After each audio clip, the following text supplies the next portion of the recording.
I'd just like to make a comment. I'd just like to make a comment. Very briefly. Just very briefly. Only 10 minutes. Regarding the question said by the brother to Dr. Vyas, he has given a correct definition of the word Hindu, and he said that Hindu is a person living in India, in Hindustan. But that's a geographical definition. If you agree with that definition, even I am a Hindu. But what brother was referring to is the theological definition of Hinduism mentioned in the Hindu scriptures, which I, being a student of comparative religion, I don't come across any. This definition has also been agreed by Swami Vivekananda that Hindu is a geographical definition, meaning those people living on this side of the Indus Valley civilization. By that I am a Hindu. But the religion should be called a Vedantist religion, those who follow the Vedas. And one more clarification regarding, you said that I had mentioned that fatwa is opinion. Yes, I did mention it. But if that opinion is given by the judge sitting on the seat of judgment, it is taken as a judgment and a verdict. So fatwa can also mean a verdict. Let me clarify. And Quran clearly states in Surah Furqan, chapter number 25, verse number 59, that if you are in doubt, ask the person who knows. So if the Quran speaks about medicine, and if you have a doubt, you will take fatwa from a doctor. I have a right to give fatwa when Quran is talking about medicine. I have a right. I have a right to opinion. But if it's talking about fiqh and masail, I can give fatwa, but it will have no value. You'll have to go to a faqih. So in the same way, if the fatwa is given by a judge sitting on the judgment seat, it is taken for verdict. But given by a layman, it is just a layman's opinion.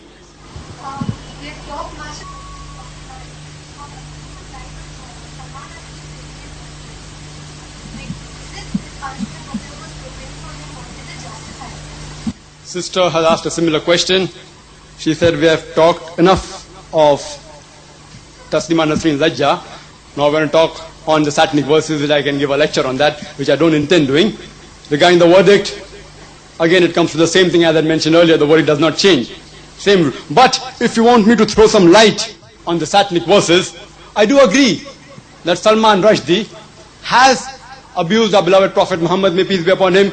He has abused his wives, etc., who are the al-Mu'mineen, the mothers of all the Muslims. He has. But what I fail to realize, that why hasn't some scholar thrown some light on what else has written on that book, which I will give my opinion. Why I'm giving the opinion? Because I have read that book, Satanic Verses. I have read that. If you want to read, you can go to London or America. There's a copy freely available. I had been to London and America. Just giving a gist on what Salman Rushdie, besides he abusing the Muslim characters, he has even abused his protectors. The London people, the British government who has protected them, he has abused them. On the very first page, or you could say the first page of the first chapter, actually it's page number 3, he has abused the Londoners. He says, London Bhai, the first page of first chapter, that's page number 3. London Bhai, and he abuses. I can't use that word, believe me, I can't use that word. I tried to use that word when I'm having a dialogue or debate with a priest, while I was quoting the Bible in Deuteronomy, chapter number 23, verse number 2, which says, the dash, I don't want to say the word, the dash, shall not enter the congregation until the 10th generation. If you want to know the exact word, I'll just give a small, brief joke, that when there was a party going on, everyone who wanted something on the table did some rhyming. So the Duke said, Queen so fine, pass the wine. Because one person whose English pronunciation was bad, and he wanted to have some custard. So he said, Duke the dash, pass the custard.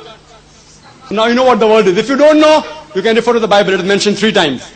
And Salman Rushdie used that word 29 times. 29 times. Imagine. And the irony is that the British government speaks of freedom of speech. According to an article in the Daily News in London, 22nd of May, 1989, there was a big article called for ban. Ban for whom? Not for Salman Rushdie. Called for ban for Mickey. He was an actor from America.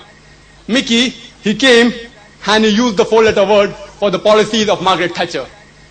I'm sure you don't want me to repeat that 4-letter word. It is father, uncle, cousin, king. Still, if you don't know, ask the person who knows.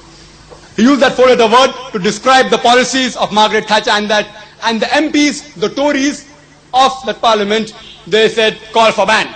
Now Salman Rushdie uses that same word, but makes it active, adding ing. 4-letter, he makes it 7-letter. And in one paragraph, on page number 2, 170. In one paragraph, he uses that word 4 times. 4-letter word ing, making it active, describing the activities of Margaret Thatcher, and it goes down the throat of the Britishers. Why this biasness?